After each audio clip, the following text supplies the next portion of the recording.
வணக்கம். வாழ்க வளமுடன், வாழ்க வையகம். உலகத்து மக்கள் அனைவரும் எல்லா நாட்களிலும் தேவையான எல்லாம் பெற்று என்றென்றும் மகிழ்ச்சியா இருக்கணும்னு வாழ்த்துறோங்க. இன்று நான் எதை பற்றி பேச வேண்டும் என்பதை பிள்ளையார் என்ன எழுதி போட்டிருக்கிறார் என்பதை பார்த்து விடுவோமா?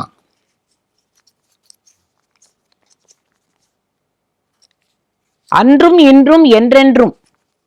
இது என்னங்குது? அன்றும் இன்றும் என்றென்றும். இதுக்கு நான் எப்படி எடுத்துக்க போறேன் தெரியுமா? அன்றும், அன்னைக்கும், இன்னைக்கும், இனிமே என்றென்றும் அப்படி நிற்கக்கூடியது என்ன? எதை பத்தி சொல்லலாம்? சரி, ஒரு காரியம் பண்ணலாம். நான் உங்களை இப்ப இங்க இருந்து ஒரு சபாக்கு அழைச்சிட்டு போறேன். சென்னையில் இருக்கும் ஒரு சபைக்கு போகிறோம். அங்க ஒரே கூட்டம், நல்ல கூட்டம்.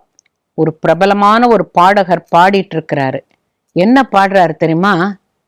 இடது பதம் தூக்கி ஆடும் நடராஜனடி பணிவையே நெஞ்சே, இடது பதம் தூக்கி ஆடும். ஆஹா, என்னம்மா பாடுறார் அவர்! என்ன குரல், என்ன ராகம், என்ன ஒரு இசை, என்ன ஒரு சாகித்யம் அப்படின்னு நம்ம ஸ்லாகிச்சுக்கிறோம். உடனேவே சரி, இந்த சபையில பார்த்தாச்சு, பக்கத்துல இன்னொரு மியூசிக் சீசன், இன்னொரு சபைக்கு போலாம் அப்படின்னு நான் உங்களை அழைச்சிட்டு போறேன். அங்க ஒரு சங்கீத விதூஷி அப்படியே குழஞ்சு குழஞ்சு குழஞ்சு பாடிட்டு இருக்கிறாங்க. என்ன பாடுறாங்க தெரியுமா? நானொரு விளையாட்டு பொம்மையா, ஜெகன் நாயகியே, உமையே உந்தனுக்கு நானொரு விளையாட்டு பொம்மையா. இந்த உலகத்துல நம்மள விளையாட்டு பொம்மையாகத்தானே அவள் உருட்டி விளையாடுகிறாள் அப்படிங்கறத அந்த பாட்டுல அந்த வரிகள் எங்கேயோ நம் நெஞ்சத்தை தொடருது. ரொம்ப நல்லா இருக்கு. ஆஹா அப்படின்ன பொழுது யாரோ ஒருத்தர் தெரியாதனமா இடிச்சிட்டார். இடிச்சவர், oh I'm sorry, what a beautiful composition. நான் நினைச்சேன், அப்பவே தெரியும் எனக்கு, இவங்க இந்த அமெரிக்காலேருந்து கச்சேரி கேட்கறதுக்குன்னு ஒரு கூட்டம் வரும். அவங்க வரும்பொழுது அவங்களுடைய கமெண்ட் எல்லாம் நம்மள மாதிரி இங்க இருக்கிற மக்களுக்கு அப்படி அப்படியே கொடுத்துட்டு போவாங்க. அப்புறம் சொல்லிட்டு, நான் என்னுடைய அண்ணா பொண்ணோட அரங்கேற்றத்துக்காக வந்திருக்கேன், அவ ஆடுறா, அதுக்கு தான் வந்தேன், எங்க இருந்து, அட்லாண்டாவில இருந்து வந்தேன், ஏதோ ஒன்று சொல்லுவாங்க. சரி, எங்க அப்படின்னு கேட்ட உடனே நாம அந்த சபைக்கு போறோம். அந்த சபைக்கு போனா அந்த அமெரிக்காலேருந்து வந்த கூட்டத்துல முக்காவாசி பேர் அங்க உட்கார்ந்து இருப்பாங்க. ஏன்னா அவங்க தொட்டு தொட்டு எல்லாரும் சிநேகிதர்கள். அப்படி சபையில உட்கார்ந்து இருக்கும் பொழுது இந்த அரங்கேற்றம் காணுகின்ற அந்த பெண்ணினுடைய அக்கா, சகோதரி, அவ தான் இந்த எப்போதுமே இந்த கம்பேர் பண்றது அப்படிங்கிறது அது ஒரு வழக்கம். யாரான ஆடினா அவங்களுடைய சகோதரியோ சகோதரனோ பேச வேண்டியது. அது பாவம் அழகான நுனி நாக்குல ஆங்கிலத்துல the next item is வர்ணம் அப்படின்னு சொல்லிட்டு போய் உக்காந்தாச்சு. அது என்ன வர்ணமா இருக்கும்? இப்ப நம்மளா இருந்தோம்னா என்ன சொல்லுவோம்? இந்த ராகத்தில், இந்த தாளத்தில் இந்த ஈசனை பற்றிங்கிறத சொல்லுவோம். அந்த குழந்தை கிறிஸ்பா பேசிட்டு அவ போய் உக்காந்தாச்சு. சரி, ரொம்ப ஆசையா நாம என்ன பண்றோம்? இந்த குழந்தை என்ன வர்ணம் ஆட போறது அப்படின்னு பாக்குற பொழுது அந்த ஃப்ளூட் வாசிக்கிறவர் லேசா நாட்ட குறிஞ்சிய காட்டுறார். பாடுறவரும் லேசா அந்த ராகத்தை காட்டின உடனே நமக்கு புரிஞ்சு போச்சு. என்ன பாட்டு? சுவாமி நான் உந்தன் அடிமை என்று உலகமெல்லாம் அறியுமே சுவாமி. நம்ம மனசு எங்க பறக்கும் தெரியுமா? அன்றும். அந்த அன்றும் சொன்னேனே, அந்த காலத்துல முதல்ல கலாக்ஷேத்ரால பயின்று அரங்கேற்றம் கண்ட இன்றைய ஒரு பாட்டியானவள் ஆடின அதே வர்ணத்தை எத்தனை தலைமுறைகள் தாண்டி தாண்டி தாண்டி இன்னைக்கும் அது ஆடப்படுகிறது. அப்படிங்கிற பொழுது நமக்கு ஆச்சரியமா இருக்கு. சரி, அன்னைக்கு ஆடினாங்க, அதையே இந்த குழந்தை இன்னைக்கு ஆடுறதுன்னா காலத்தால் அழியாத அந்த ஒரு ராகமும் அதன் பாவமும் அந்த இசையும் அதனுடைய வார்த்தைகளும். அந்த நடராஜா தேவா அப்படின்னு அந்த சரணத்துல வரும் பொழுது, ஒரு துரித்த காலத்துல வருகின்ற பொழுது இந்த பாடல்லாம் நமக்கு உடம்புல ஊறி இருக்கிறதுனால அதை உட்காந்து ரசிக்கிறோம். அப்புறம் கூட வந்தவங்க நீங்கள்லாம் என்ன சொல்றீங்க, இங்க இது பார்த்தாச்சு, இது சின்ன பொண்ணு நல்லா ஆடுது, இன்னும் எங்கேயான சபாக்கு அழைச்சிட்டு போங்க அப்படின்னு என்னைய அழைக்கிறீங்க. இன்னொரு சபாக்கு போறோம். அங்க ஒரு ஒரு இன்றைய பாட்டி, ஒரு 62 வயது ஒரு நடனமணி ஆடிக்கொண்டு இருக்கிறார். யார் பாடுறான்னா அவங்களுடைய மகள் பாடுறா, அவங்க ஆடுறாங்க. நம்ம யார் ஆடுறாங்க என்ன வயசுங்கிறது அல்ல, என்ன ஆடுகிறார்கள் என்பதுதான் நம்மளை பொறுத்த வரைக்கும் சந்தோஷத்துக்குரிய ஒரு விஷயம்.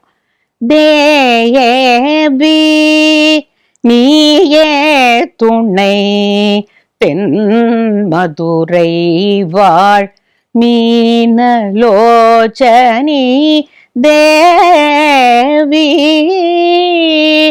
அந்த தேவாதி தேவன் சுந்தரேசன், சித்தம் கவர் சுந்தரி, அப்படியெல்லாம் அந்த பாட்டை கேட்டு நம்ம எங்கேயோ மதுரைக்கே போயிடுறோம். காரணம், அந்த பிராச்சீனமான கைகளோட குழைந்த அந்த அம்மா அன்றைக்கு எப்படி கத்துக்கிட்டாங்களோ, மாடர்னைஸ் பண்ணாத வகையில அவங்க பாடும் பொழுது எங்கேயோ திளைக்கிறோம். காரணம், நம்ம நாட்டு கலைகளின் தன்மை அது, அந்த இசையின் தன்மை அது.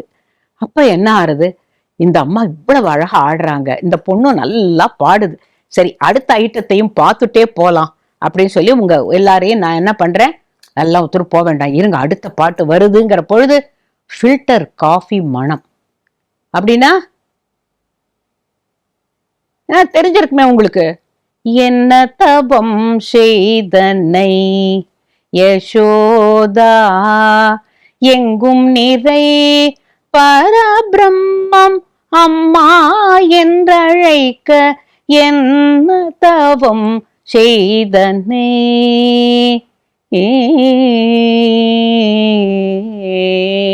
அப்படின்னு பாடும் பொழுது அந்த அம்மா நம்மளை எல்லாரையுமே பிருந்தாவனத்துக்கு அழைச்சுன்னு போயிடுறா. அங்க உரலில் கட்டி வாய்ப்பொத்தி கெஞ்ச வைத்தாய் அப்படிங்கிற வார்த்தைக்கு அந்த பாட்டை பாடுற போதே நிஜமாவே கிருஷ்ணன் நமக்கு முன்னாலும் அந்த உதட்ட பிதிக்கிண்டு அழறா மாதிரி எல்லாம் அந்த அம்மா கூட பாவம் காட்ட வேண்டாம். அந்த பாட்டின் வரிகள், அந்த இசை நம் கண்முன்னே ஒரு நீல நிற கண்ணன் உதட்ட பிதிக்கின்ற அழறா மாதிரி எல்லாம் தோணும். காரணம், இப்ப இது நாட்டியத்தின் உயர்வை எந்த விதத்திலும் நான் மாற்றி சொல்லவில்லை. இந்த பாடலும் இந்த பாடலின் வரிகளும் அதன் உள்ளே பொதிந்து இருக்கும் அர்த்தமும் இதுவரைக்கும் யாருமே அப்படியெல்லாம் சொன்னது இல்லையே. அப்படி யாரு, என்ன ஏது அப்படிங்கிறது எனக்கு புரியுறது. கூட வந்தவங்கள்ட்ட எல்லாம் கேட்கிறேன், என்ன உங்களுக்கு எல்லாம் ஏதாவது புரிஞ்சதா அப்படின்னுட்டு. இப்போ உங்களுக்கும் அதே கேள்விதான். உங்களையும் தானே எல்லாரையும் சபாக்கெல்லாம் அழைச்சிட்டு போனேன், ஏதாவது புரிஞ்சுதா? ஒன்னும் புரியலையா? அப்படின்னா நீங்க சிவனேன்னு இருங்க, அவ்வளவுதான், அதுக்குதான் நீங்க லாயக்கு. அப்பவும் புரியலன்னாக்கா அதுக்கு நான் பொறுப்பு இல்லைங்க. இனிமேலும் எனக்கு பொறுமை இல்லை. என்ன தெரியுமா, பாபநாசம் சிவன் என்கின்ற மிகச் சிறந்த ஒரு வாக்கியக்காரருடைய பாடல்களை தான் நாம இப்ப சபா சபா சபா சபாவா கேட்டுட்டு வந்திருக்கோம். ஆனா அன்றைக்கு இருந்த புதுமை துளி கூட மாறாமல் இன்றளவும் இருக்கிறது. அப்படிங்கிறது காலத்தால் அழியாத ஒரு ஒரு ஒரு கவிஞன் அப்படின்னா, ஒரு இசைவாணர்னு சொல்லணும். வெறும் கவிஞன்னா பாட்டை மட்டும் எழுதுமா இல்லையா? இவர் பாட்டை எழுதி அதுக்குள்ள அந்த உணர்வு பூர்வமான ராகத்தையும் போட்டு இசையமைச்சிருப்பார் பாருங்க. அதனாலதான் இன்னைக்கு பாபநாசம் சிவனை பற்றி பேசணுங்கிறதுக்காகத்தான் இவர் அன்றும் இன்றும் என்றும் அப்படின்னு போட்டு வச்சார் அப்படின்னு நான் நினைக்கிறேன். சரி, அன்றும் அப்படின்னு பாக்குற பொழுது இப்படி ஒரு சின்ன பின்னோட்டத்துல போனோம்னா, அந்த காலத்துல டீ கடைன்னு ஒண்ணு அப்பதான் ஆரம்பிச்சது. முதல்ல எல்லாம் வீட்டுலதான் காஃபி டீ எல்லாம் குடிச்சிட்டு இருந்தாங்க. அப்புறமா டீ வந்த பிறகு காஃபி ஸ்டால், டீ ஸ்டால், கிளப்னு வேற சொல்லுவாங்க. அதுக்கு அங்க எல்லாரையும் வரவழைக்கிறதுக்கு ஒரு கிராமபோன் பெட்டி வச்சிருப்பாங்க. இப்போ உங்களுக்கெல்லாம் சொன்னா வேடிக்கையா இருக்கும். அதுக்கப்புறம் ரேடியோ வந்தது. சலூன் கடையில கூட ரேடியோ எல்லாம் போட்டிருப்பான், நிறைய நல்ல பாட்டு கேட்பாங்க. இந்த கிராமபோன்ல அந்த காலத்து திரைப்பட பாடல்களை போடுவார்கள். அதை கேட்பதற்கா உட்கார்ந்தவர்கள் ஒரு காஃபி குடிப்பாங்க. அப்புறம் எத்தனை நேரம் தான் உட்காந்துட்டே இருக்கிறது, இந்த பாட்டெல்லாம் நல்லா இருக்கே, நம்ம வீட்டுல இதெல்லாம் வசதி இல்லையேன்னுட்டு இன்னொரு காஃபியும் குடிச்சிட்டு இன்னொரு பாட்டையும் கேட்பாங்க. காரணம், திரைப்படத்தில் இருந்தாலும் கர்நாடக சங்கீதத்தில் அப்படியே முழுமையாக அப்படியே தோய்த்து எடுத்த பாடல்கள். இப்ப நான் ஏதாவது ஒரு பாட்டு சொன்னேன்னா உங்களுக்கு ஒருவேளை வேக ஞாபகம் வரலாம், இல்ல எங்களுக்கு தெரியாதுங்க, இது அன்றும் நாங்கள்லாம் இன்றும் அப்படின்னு நீங்க சொல்லலாம். பட் நான் சொல்றேன், அம்பா மனம் கனிந்துனது கடை கண்பார் திருவடிணை துணையன் அம்பா பிம்பவனோயர அன்பர் தமக்கருள் கதம்பவன குயிலே சங்கரி ஜகதம்பா மனம் கனிந்துனது கடை கண்பார். திரைப்படத்தில் M.K. தியாகராஜ பாகவதர் பாடிய பாடலாக இருந்தாலும் திரைப்படமே பார்க்க வேண்டாம், அந்த கிராமபோன் ரெக்கார்ட்ல இந்த பாட்டை கேட்கிற பொழுது எங்கேயோ இருக்கிற அந்த அம்பாள் மேல அப்படி போய் மனம் லயிக்கிற அளவுக்கு பாடல் இயற்றினார். அந்த திரைப்படங்கள்லயும் அவ்வளவு அழகா இசை அமைத்து இப்படியெல்லாம் எல்லாராலையும் முடியாது. சரி, இவர் பேர் ஏன் பாபநாசம் சிவன் அப்படின்னா, அவர் பிறந்தது போலகம், நன்னிலத்துக்கிட்ட இருக்கிற போலகத்துக்கிட்ட பிறந்தார். அங்கதான் போலகத்துல பிறந்தார். ராமையான்னு பேர் வச்சா அவருக்கு. ஆனா காலப்போக்குல அவர் அந்த ஊர்ல இந்த ஊர்ல அப்புறம் தந்தையார் இறந்த உடனேவே தந்தையார் இருக்கும் பொழுது பஜன சம்பிரதாய கீர்த்தனை எல்லாம் பாடிக்கொண்டு கோவிலுக்கு அழைச்சுண்டு போவார். இதுதான் அடிப்படை. இப்போ ஒண்ணு நாம புரிஞ்சுக்கணும், இந்த வளர்ற வயசுல ஒரு குழந்தைக்கு அப்பா அம்மா வீட்டுல பாடினாங்கன்னா அதுக்கு சங்கீதம் தன்னறியாம உள்ள ஊரும். இல்ல சங்கீதத்துல தனக்கா ஒரு இன்ட்ரெஸ்ட் ஒரு 6-7 வயசுல கிளாஸ்ல போட்டு பாடம் சொல்லி கொடுத்து அப்படியும் வரலாம். ஆனா இவருக்கு அப்பாவோட இருந்த அந்த சங்கீத ரசனை உள்ள போனதுனாலதான் இது தொடர ஆரம்பித்தது. அப்புறம் திருவனந்தபுரத்துல போய் இருந்தார். நான் இப்ப இந்த வருஷம் இந்த மாதம் எல்லாம் சொல்லலாம், செப்டம்பர் 26ஆம் தேதி பிறந்தார், அதெல்லாம் சொல்லலாம். ஏன்னா அதெல்லாம் நீங்க மறந்துடுவீங்க. என்ன செஞ்சாருங்கிறத முக்கியமா சொல்லணும். அதுதான், திருவனந்தபுரத்தில் போய் இருந்து சம்ஸ்கிருதத்தில் பாண்டித்யம் பெற்றார். வடமொழியில அவ்வளவு மிகச்சிறந்த பாண்டித்யம் பெற்றார், மலையாளத்திலையும். ஆக மொத்தம் அங்க போய் அந்த மொழிகள்ல தான் சிறந்தவராய் இருந்தார். இங்க கலாக்ஷேத்ரால கூட பணி புரிஞ்சிருக்கிறார். அப்ப நிறைய குறவஞ்சி எல்லாம் எழுதி இருக்கிறார். அப்புறம் இந்த பாட்டு எழுத ஆரம்பிச்சார். அங்க திருவனந்தபுரத்துல இருந்தவர் பாபநாசம், அங்க அவருடைய சகோதரர் இருந்தார். அந்த சகோதரர் இருந்த ஊர்ல இருந்த பொழுது பட்ட பட்டையா திருநீர் அணிந்து கொண்டு கோவில்ல போய் நல்லா பாடுவாராம். அந்த பட்ட பட்டையா திருநீரும் அந்த உத்ராட்சமும் அணிஞ்சிட்டு சாமி கிட்ட பாடும் பொழுது அங்க ஒருத்தர் சொன்னாராம், இவர் இந்த பாபநாசத்துக்கே இவரே சிவன் மாதிரி இருக்காருன்னு சொன்ன உடனே அந்த பாபநாசம் சிவம் என்கின்ற பெயர் தான் ஒட்டி கொண்டதே தவிர அவர் போலகம் சிவன். உண்மையில் பாபநாசம் சிவன் என்கின்ற பெயர். அவருடைய கீர்த்தனைகள்லாம் நீங்க பாத்தீங்கன்னா வெரைட்டி ரொம்ப அழகா இருக்கும். இப்ப அம்பா பாடினார், சரி, அவரேதான் மன்மத லீலையை வென்றார் உண்டோ என் மேல் உனக்கேனோ பராமுகம் நின்மதி வதனமும் நீழ்விழியும் கண்டு ரம்பா சுவாமி. இதை கேட்கறதுக்காக அந்த ரெக்கார்ட்ல ஆன்னு பார்த்துட்டு இருப்போம். காரணம், அது புதுமை.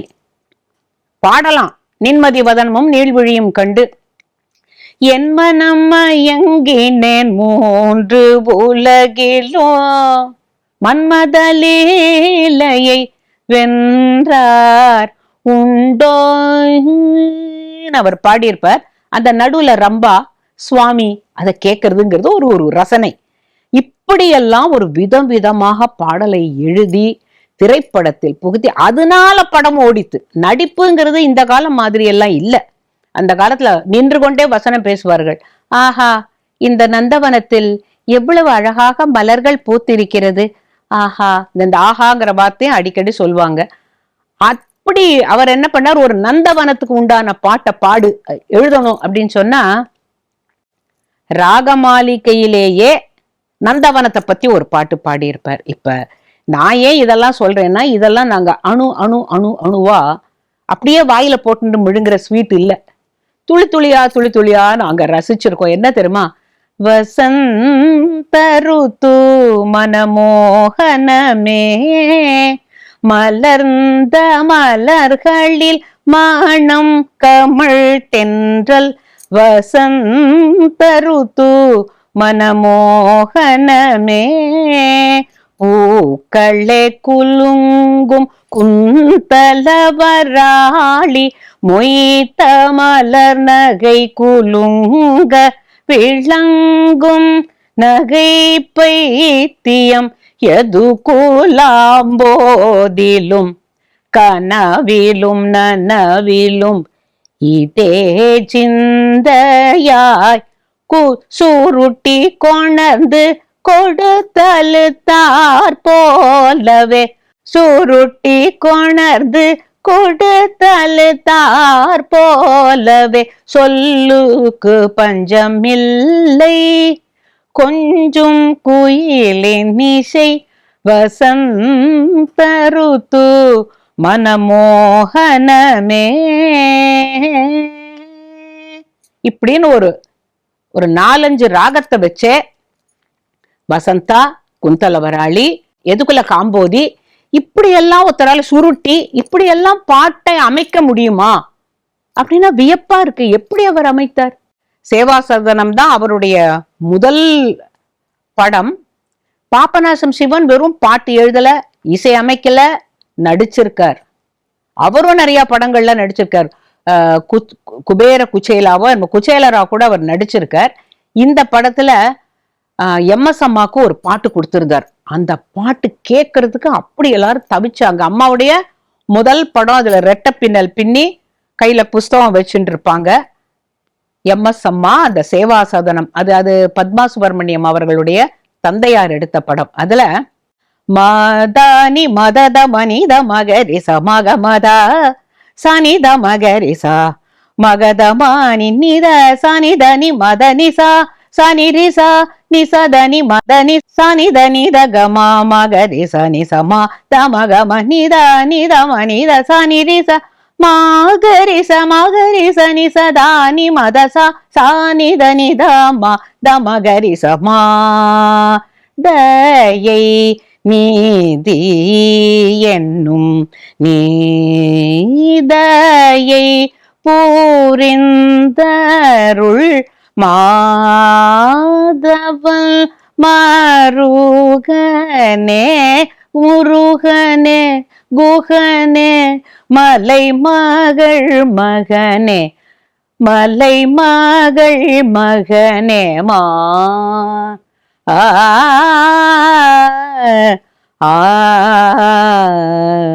அந்த வசந்தாவுல இப்படி ஒரு ஸ்வர பிரஸ்தாரத்தோட இப்படி ஒரு பாடலை போட்டு நாங்க எல்லாரும் அப்பெல்லாம் ரொம்ப சின்ன வயசு, ஆனா இந்த பாட்டை கேட்டு அந்த வசந்தா ராகத்தை அப்படி உள்ள குடிக்கணும்னு ஆசைப்பட்டோம்.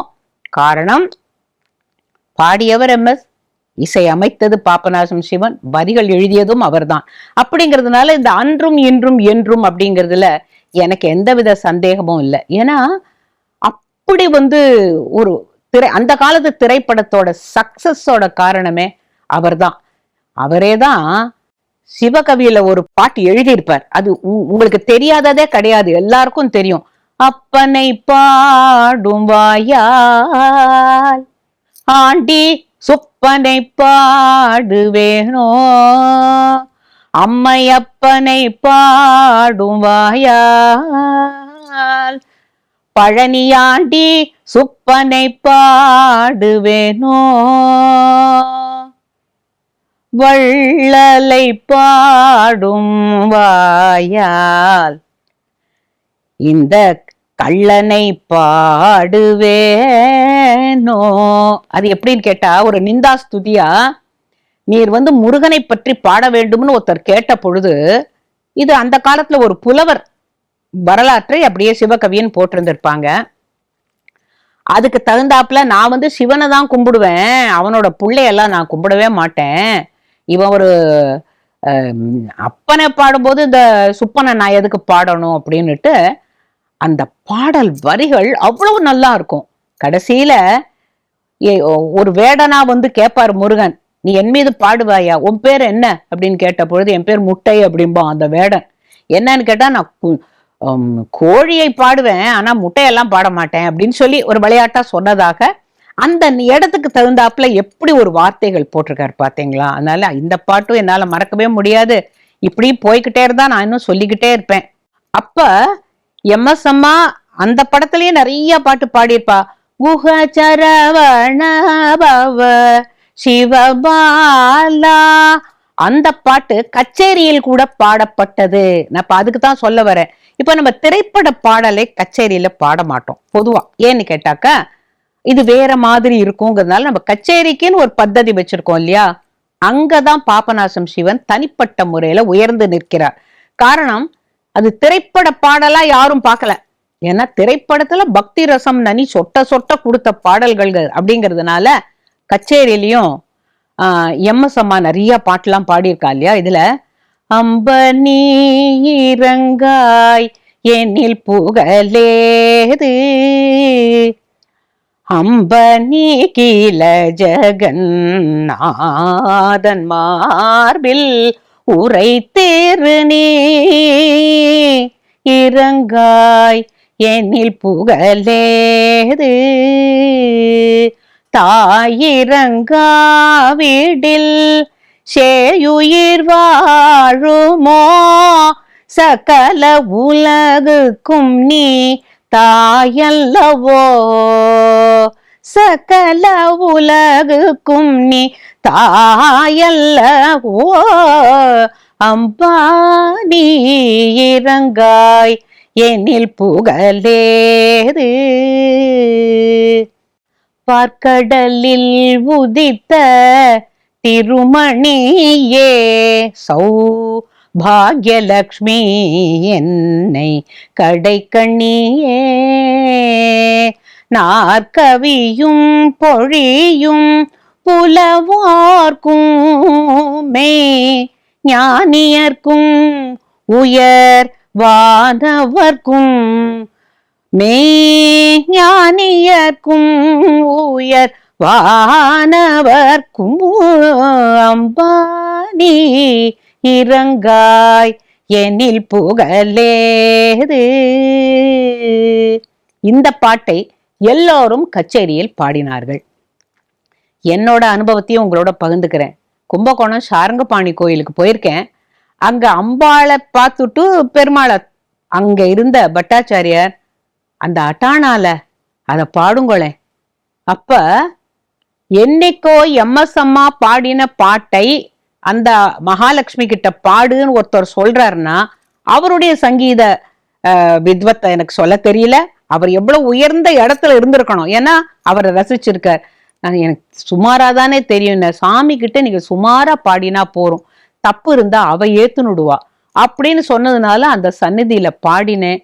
இங்கேயும் நிறைய தப்பு இருக்கலாம், நீங்கெல்லாம் கிரிட்டிசைஸ் பண்ணணும்னா நிறைய பண்ணலாம். ஆனா ஆர்வம் மிகுதியால் பாபநாசம் சிவன் என்கின்ற ஒரு மிகப்பெரிய ஒரு மேதை மகானுடைய பாடல் அப்படிங்கிற பொழுது ஆர்வம் மிகுதியால் பாடுகிறேன். குறைகள் இருந்தால் மன்னிக்கவும். அதுக்காக நான் இதோட விட்டுற மாட்டேன். திருப்பி பாபநாசம் சிவன் பாடல்களையும் பாடி அவரை பத்தி நிறைய விஷயம் சொல்ல போறேன். அது வரைக்கும் கொஞ்சம் பொறுமை காக்க.